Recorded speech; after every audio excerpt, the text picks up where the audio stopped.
get back with my narcissistic ex. This video is for you if you're wondering about getting back together with the ex or considering giving the narcissist a second chance. There's also a bonus question at the end for anyone who has kids, so stick around for that. Hello lovelies. Welcome to Narc Free Formula. My name's Freedom. Thank you for joining me. So before we get into it too deep today, can I just ask you to take a second to like and subscribe to the channel if you want to hear more insights into the narcissistic mind and the narcissist world. All right, let's just jump straight into it, shall we? So let's just consider this. It's easy to forget. It's human nature to try and forget trauma. So we have that going on, and we have the fact that the narcissist trained us to minimize what they did to us. They said, you know, it wasn't that bad, or, you know, they didn't mean it like that. Some of them even said that, no, we were crazy.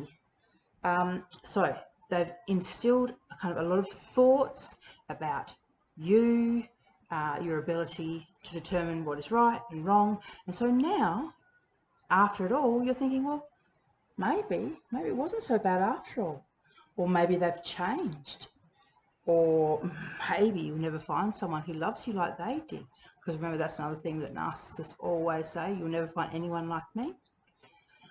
So with all of that kind of going on in your head, and you know, regardless of the actual reason, the fact is now you're starting to contemplate it. You're contemplating essentially a really bad move, because there's only kind of two scenarios that are going on and are going to occur. So the first one is where you've left them. Okay, so if you've left them, the narcissist's ego is fragile, and you've created what's called a narcissistic injury. It's kind of like being butt hurt, you know, it's extreme. So if you are the one who left them, they will be injured and they will want revenge. So they'll want to regain power and the status quo of them being in control, and, you know, them being in control, them having all the power, them pulling all the strings. You know, they didn't like it when you escaped them or you got away from them. They didn't like it at all. Right? So they want to feel powerful again, so they want you back. But they also want you to suffer. They want you to suffer like they did. They want you to feel the pain. They want you to take your punishment. So, I mean, if that is the case, no matter how you think it's going to play out, no matter how nice they're being at the time when they're trying to get you to come back, the reality is that, you know, over time, and it probably won't take that long, you'll get back to the point where just under the surface is this anger, this rage, this narcissistic injury. So, and the other scenario is when they left you and now they're back. So this means that you are already at the discard phase of the narcissistic cycle, which is the idolization, devaluation, and discard. I actually think there's 4 parts of the cycle, to be honest. I think that in between the devaluation and the discard comes a replacement. I think that, you know, there's this kind of overlapping of your situationship with them and their new supply and their situation with them. So anyhow, you're at that stage. You know, if they left you for someone else, or if they left you and you just don't know about the new supply, you're at the discard stage. So that means in their mind, you don't have any value, okay? They don't discard things that have value to them. So they replaced you, and obviously they had new supply. Like I said, whether you know or not, I mean, sometimes the narcissists will hide the fact that they have new supply. They'll keep it off social media, they'll keep it super dark, and you may not know that they actually have new supply. But the fact is, they don't give up supply, sources of supply, unless they have another source of supply. They're, you know, they're energetic vampires. They need someone to feed off. So they're not going to give it up you unless they've got someone lined up. So now, obviously, if they're back, you know, trying to get you back, well, what's happened is obviously things aren't going to plan with the new supply. So either the new supply has left them or is in the process of leaving them, or it's just not going well. So they're doubling back around for a boost of fuel from you. That's all it is. Literally, it's a pit stop. They've come back to get some fuel while they plan their next move. Plus, nothing upsets, the new supply more than when the narcissist goes back to former supply. It's that triangulation, because they went into the situationship with the new supply, talking about you, setting them up, in a competition with you, and then, if the narcissist leaves new supply to come back to you, that obviously triggers a whole lot of,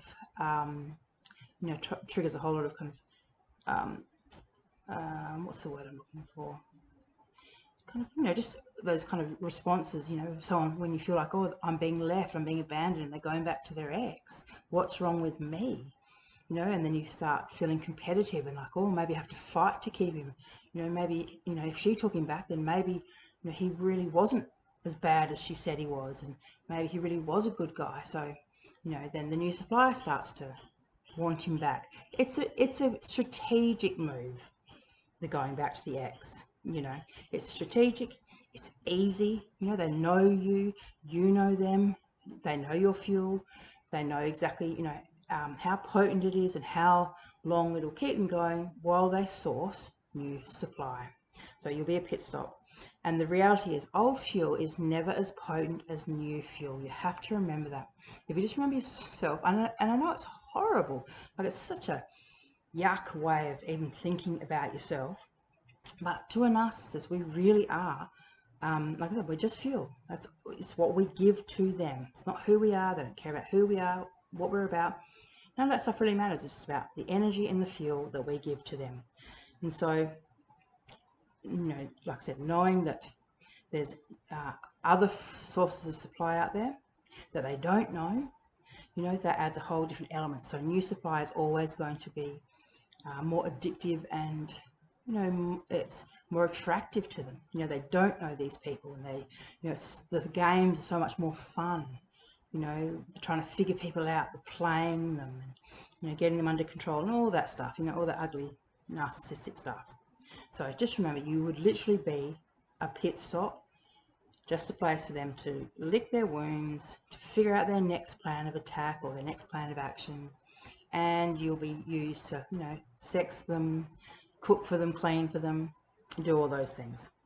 So at the end of the day, regardless of whether you left them or they left you, the outcome is always going to be the same. You're always going to end up at the discard stage again, or you're going to be escaping them again.